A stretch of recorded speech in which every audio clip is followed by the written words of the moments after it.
Story 1. Husband reads wife's journal and finds out she lied her way into a polyamorous community for years. So, I found out just over 2 months ago and confronted her 2 months ago yesterday. We are working on things and in the reconciliation mode.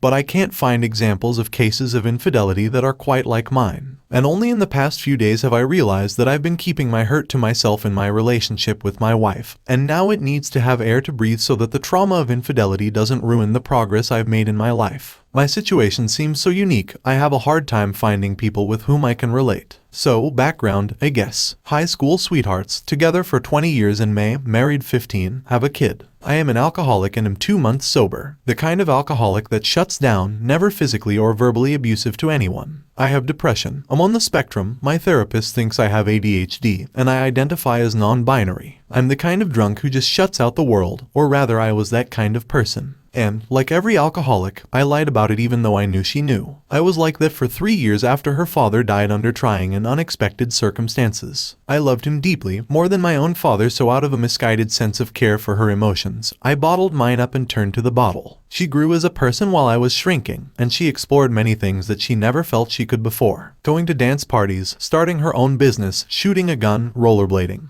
Taking a hallucinogenic, getting a tattoo. She just never thought to do these things, and it's not like I never said she couldn't. I was always enthusiastic about her adventures. She always told me where she was going and with whom, though I didn't ask. But I was proud of her and encouraged her exploration. And I thought things were fine. Lots of intimacy, sex frequency was fine, and the squabbles we had usually were related to housework and expenses. I would have my down moments, verging on incoherence, and she would express that she was frightened for my safety and encouraged me to seek an individual therapist, which I did. Sometime in November, I woke up a little. Probably when she told me she wanted her next adventure to be a 2-month solo backpacking adventure in South America. I was immediately concerned about this because travel had always been our thing and our longest trip ever had been 30 days. And I took a self-inventory, asked some tough questions, and realized that she felt I hadn't been present for her. This was the first time it really hit home, and I created an early sobriety plan. So, I became more engaged with her, more present, had better and deeper conversations, all while I was slowly planning to end my alcohol use. I thought things were going well. We were sharing more things. One day she shared with me a drawing that she made, and it was covered in writing. I started to read it, and she said, "Don't read," and I handed it back. Curious, she left to volunteer, and I of course read it. I wanted to be closer to her, feel closer to her. So, I read it, and found out she considered herself polyamorous, and I had always thought we were monogamous. I read more, this was in her journal, and then I read her private messages and found out quite a bit more. So, she had considered herself poly for 1.5 years before I learned of this. In 2020 she had several romances, almost 10 of them were sexual, or sexual flirtations online, and a lot of graphic pictures to sort through. But she was telling everyone that she was poly and that I was a closed or don't ask don't tell partner, but that I was ultimately knowing and consenting. I wasn't, I didn't know. So, I joined all sorts of poly groups, learned a bunch, and their words and support helped me for when I was to share my knowledge of this with her. And at that time, she wasn't really poly, because poly is a form of consensual or ethical non-monogamy, and this wasn't that. She was non-monogamous then, she is poly now. I knew that I still loved her and still wanted to be with her, so the conversation that needed to be had was geared in that direction. We had a conversation, everything came out. The lies, how she deceived others and me. How my virtual non-existence and depression made it impossible to tell me without her worrying that I might self-harm. And it all seemed pretty good. A starting point. But that exact day, the day after I quit drinking, my body kind of crashed from alcohol withdrawal,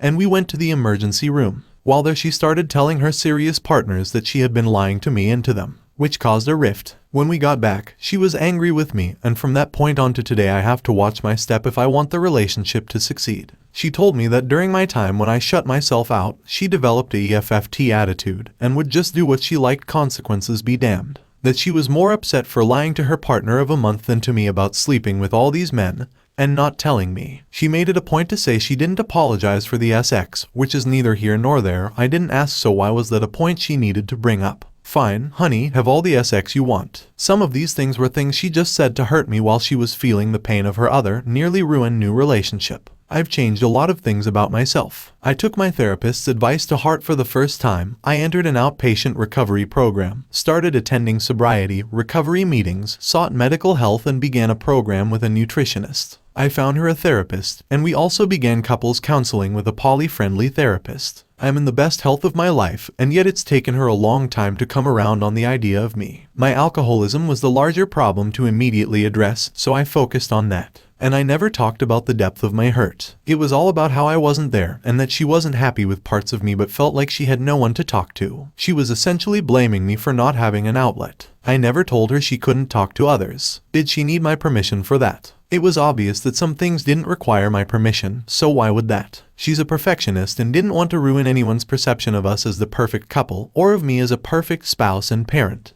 And she is having a hard time getting over that, whereas I almost immediately knew I could heal from her betrayals and was happy to celebrate her poly relationships. So, I buried some of my hurt for a bit, because I was afraid if it came bubbling up that our conversations would become blame matches, and if she was not as invested in our future as I was, then what was the point in giving voice to my pain? But while I'm happy with her poly life and love, I still have grievances about the deception. I want her to be more open about these things. My feelings are valid, they matter, and I want in. Before I talked with her on January 21st, we were having great moments of intimacy and really pretty good sex. Now that she knows and also has the freedom to address my alcoholism, she has been shutting these things down, to the point that I have to ask permission before I hold her hand or even give her a compliment. And I can manage all that. This is a new dynamic, new understandings of consent, fine. But my hurt has been lost in all this, and in looking at the sheer profundity of her romances and sexual conquests, well, marriages have ended over less, let's say. It's clear that we both still love each other. We are finding new moments of intimacy, and there has been a decent amount of sex. But we both have pain, and she has not been in a good place to receive my words. Until yesterday, when we talked using several tools our therapist provided to keep everything as comfortable as possible. So, what I would like help with from the forum are thoughts from people with similar experiences, and how do I continue to address my own hurt when she only wants to focus on hers? Are you okay with the fact that your wife, who hid these secrets from you, will be having sex with other partners? Oh, yes, I'm fine and supportive of everything moving forward.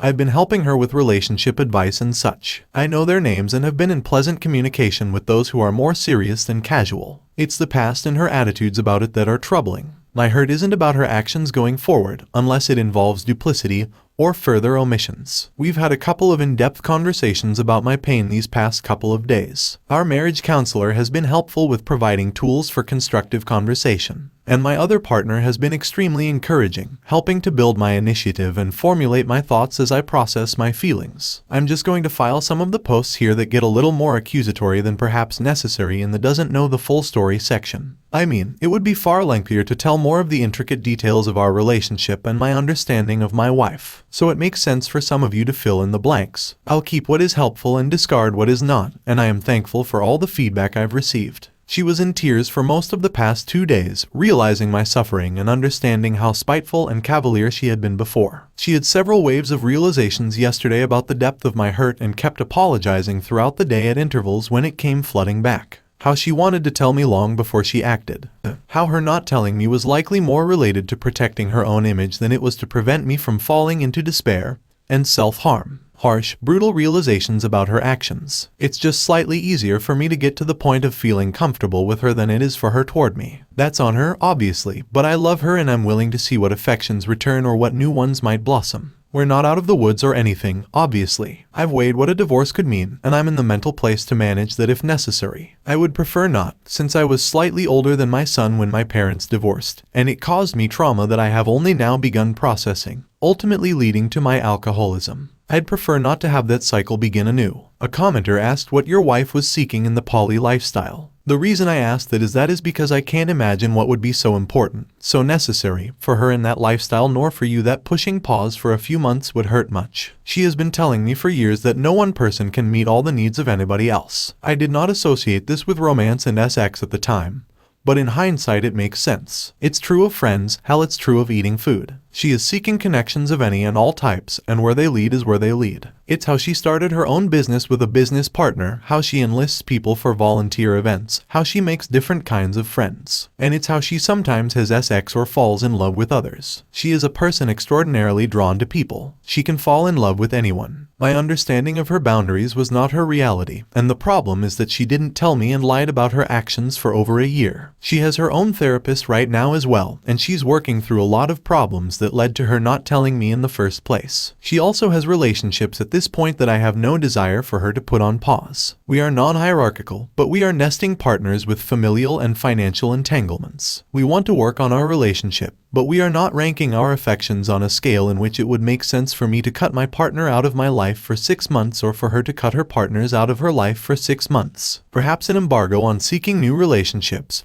But I don't want to resent her for calling a pause on the other currently meaningful things in my life, nor do I want to exacerbate her resentments. I am not going to sit here and tell you the pitfalls of polyamory as it relates to jealousy, and the mere fact that some people do not feel compassion. Some people don't, but I want her relationships to thrive and I'm fairly confident she feels likewise. Reader comment, here's the big problem for you. Polyamory requires radical honesty and transparency. It means well-established boundaries and a shared understanding of what the other relationships mean. I don't think your WW knows what her other relationships mean. She was just effing around and calling herself poly. Original poster, it does. We're being honest now. We are being vulnerable together. And yes, she wasn't polyamorous before. One needs to be ethical and understand the consent. She is poly now. One of her partners has a long history with poly, is extremely ethical and protective of his meats and almost called it off with her before I intervened. I didn't take her saying she was poly as her excuse, I saw it in her personal journals. She was not being ethical, but it's all very much there. Reader comment, this is what I'm telling you to look out for. Entirely possible. Cheating happens in polyamory all the time, so if that does occur your theory will have been validated. In 20 years together this has been the first time I've known her to lie, and if she needs to cheat in this much more open understanding then it's not about sex or romance, it's about something else entirely. I sense that all is not well in your second relationship.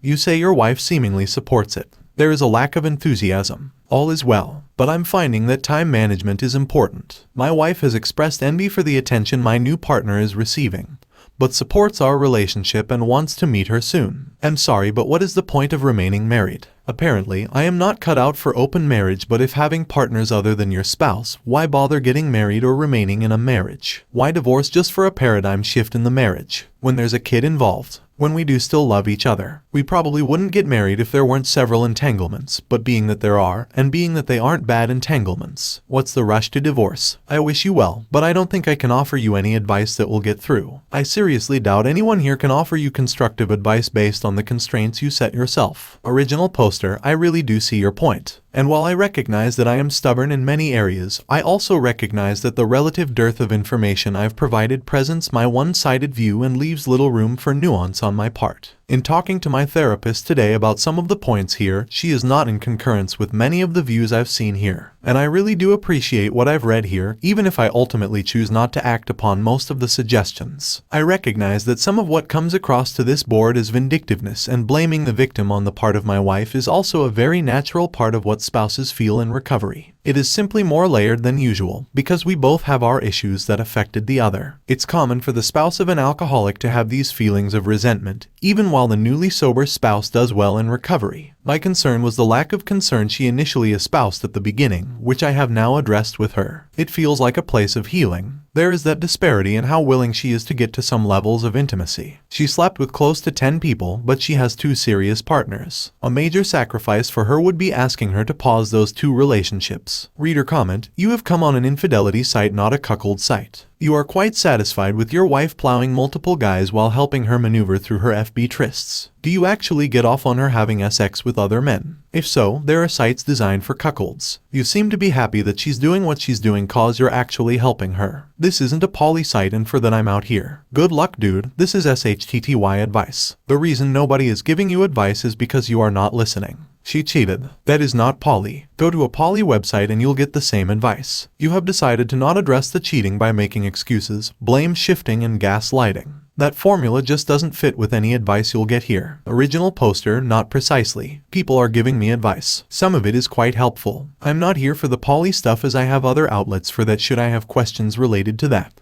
I came here to address the cheating and how I recognize the necessity of addressing it. Reader comment, I would imagine, if you go to poly forums, there are spouses in your exact position. I'm sure many polys started out because one spouse cheated. You are in the job forum, which is the emergency room at a hospital. We work on stopping the bleeding. You are fine with your wife effing all the men, some of whom I'm sure were married, considering she had no respect for her own marriage. There have been several BS here who had a WS tell people they were in an open marriage when they weren't. They have hetero who claim to be in an open marriage as a way to manipulate the BS from contacting the OBS. These people are devastated that their WS has cheated on them. So, you may understand why your situation is extremely triggering to them. There is one member here who is openly poly. I wish she would comment. When a BS comes here talking about poly, she tells them cheating isn't poly, and that the poly community despise people like your wife, who claim their spouse is completely aware that their spouse is having sex with multiple people because it gives poly a bad name. Original poster, I get it. I had to make a decision to post here or in the reconciliation section. But the pain I have been feeling is pain I had never addressed with anyone until I did so with my wife this weekend. I looked and saw that some others waited the amount of time I had before making a post on the job section. It feels fresh and never had voice. Look, I'm sorry if it's triggering. You think it wasn't for me. I know that a lot of the advice here come from people interested in committed monogamy. That's what I'm personally into. I'm not trying to convince you that committed monogamy is the way to go for you. I haven't talked about my IC sessions much on here, but my therapist is actually a specialist in polyamory and non-monogamy. Some people might find that troubling. In fact, it was something I hesitated about before our first session. But the reality was that he had a lot of great advice on setting boundaries, advocating for my needs, and all the other things that make any relationship healthy and fulfilling. The explicitness and openness necessary for a poly relationship is completely applicable to monogamous relationships. In fact, many people in monogamous relationships don't properly set boundaries with each other because there is a generally shared societal expectation that they haven't critically assessed.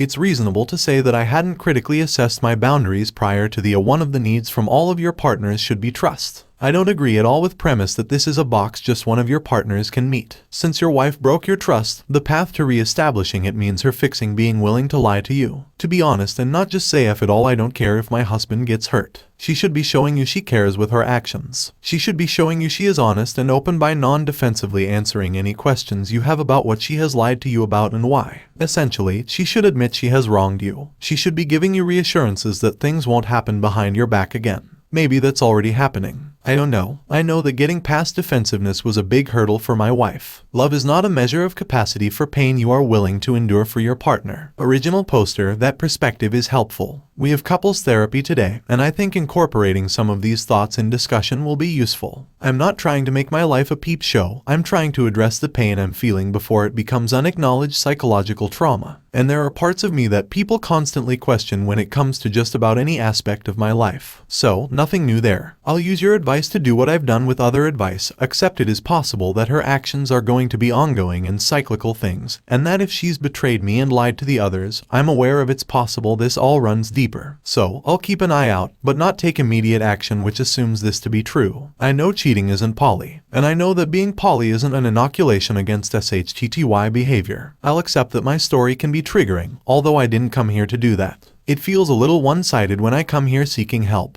and some of those who cannot relate would rather make snide remarks in what is essentially a support group. Opus wondering how many of the assumptions posted here about my wife are universality versus topicality. It all comes from vast experience, but there are a lot of mistaken assumptions that seem to be coming from a place in which most of my actions, understandings are delusional and unhealthy, and that my wife is now an irredeemable predator of sorts. I understand that my mindset can come across in a certain manner which might be perceived as blithe or naive. Well, in a sense that's exactly why I'm here. To know my blind spots, or at least to know they exist as others see them. It is then my work to weigh the information I receive, to determine what is or seems right and go from there. I always knew this would be a difficult sort of board to ask for advice because while there are commonalities in betrayal and infidelity, not every case can be exactly the same. And the spot I'm coming from falls into a minority experience on this board. So, I have to do extra work. The poly boards, recovery support groups, and everything else are not going to give me advice that works without caveats. So, I need more info and advice to weigh. While I am stubborn in many respects, I do not seek advice with a mindset of premeditated intransigence. Just know that not all advice is going to seem useful to me, though I read and weigh all of it. The advice I'm receiving from all areas is often wildly different,